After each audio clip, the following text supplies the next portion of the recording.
fairly good year for Indian stock markets this year, especially when you juxtapose it against what happened to global markets this year. The Nifty 50 is up about 5%, while the S&P 500 is down about 18% year to date.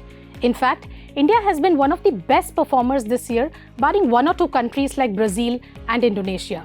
Now, local investors may think that a 5% up move is not great performance, but in the context of the tremendous headwinds that we saw this year, the aggressive pace of rate tightening, the Russia-Ukraine war, and so on, one could not have imagined we would have ended this year in positive territory.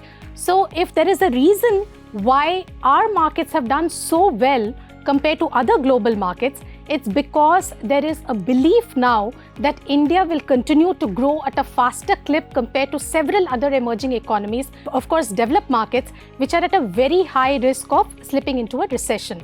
So, sustainability of growth, even in the face of adverse global economic climate, this is what the market is already pricing in. So, the budget will have to be evaluated in this context. So, the main thing from the market's perspective is continuation of growth with fiscal discipline, so financial stability is not compromised. Therefore, first and foremost will be government spending on infrastructure. Unfortunately, even as banks have cleaned up their balance sheets, the private sector does not seem set to spend on capex just yet. Credit growth has been steadily going up, but not all of it is going to power capex.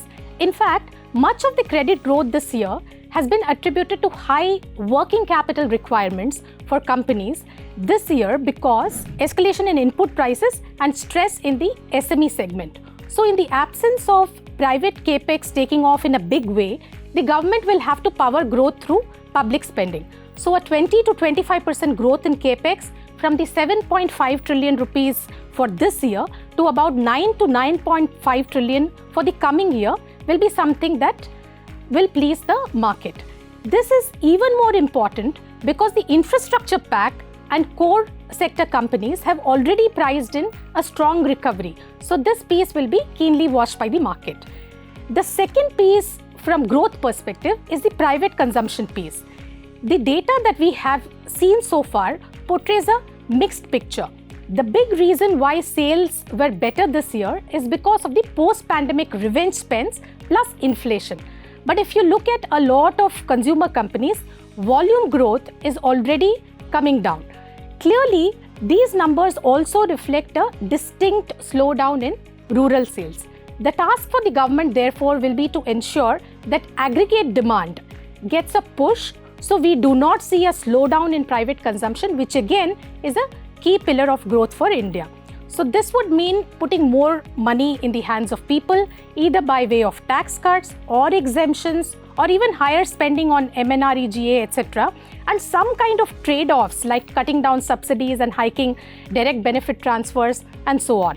One idea may be to extend the new income tax regime and offer an overall lower tax rate and do away with all exemptions. This might be a difficult decision to pull through, but it might straightaway put more money in the hands of people and sustain aggregate demand. Now the third piece. The third piece I would say is the fiscal deficit number. The government is committed to get the fiscal deficit number down to 4.5% in 3 years. That is what the FM said last year.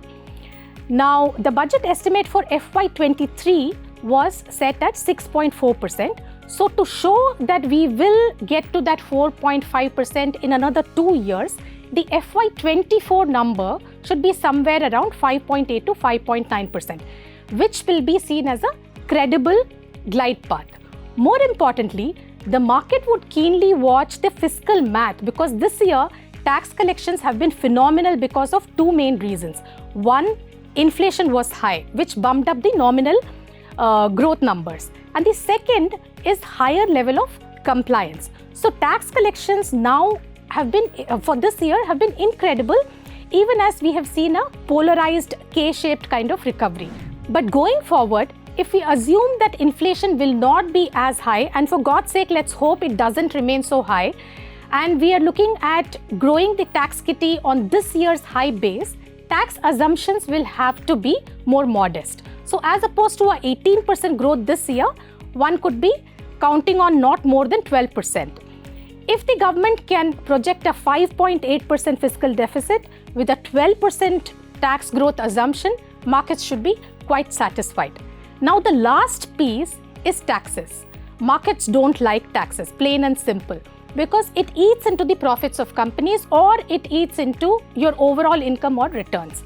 But how can the government really deliver on growth with reasonable deficit and also cut taxes?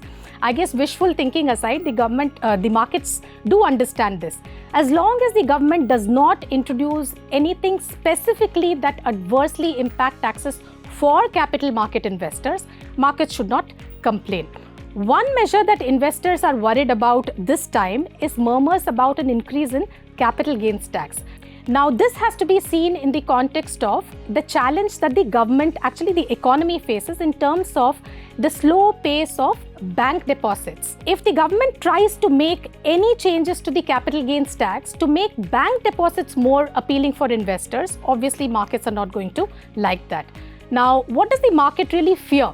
First is a change in the holding period of equity to 3 years from 1 year at present for gains to qualify as long-term capital gains. Or second, making long-term capital gains tax in line with personal income tax rates. These will obviously spook the markets. So here are 4 asks from the FM, from the market. Increase public investments by at least 20 to 25% to 9 to 9.5 trillion from the 7.5 trillion for FY23. Measures to increase private consumption, especially perk up rural demand. Third, bring down fiscal deficit to 5.8% for FY24, on course to land at 4.5% in FY26. And then the fourth, keep capital gains tax unchanged and don't levy any additional taxes.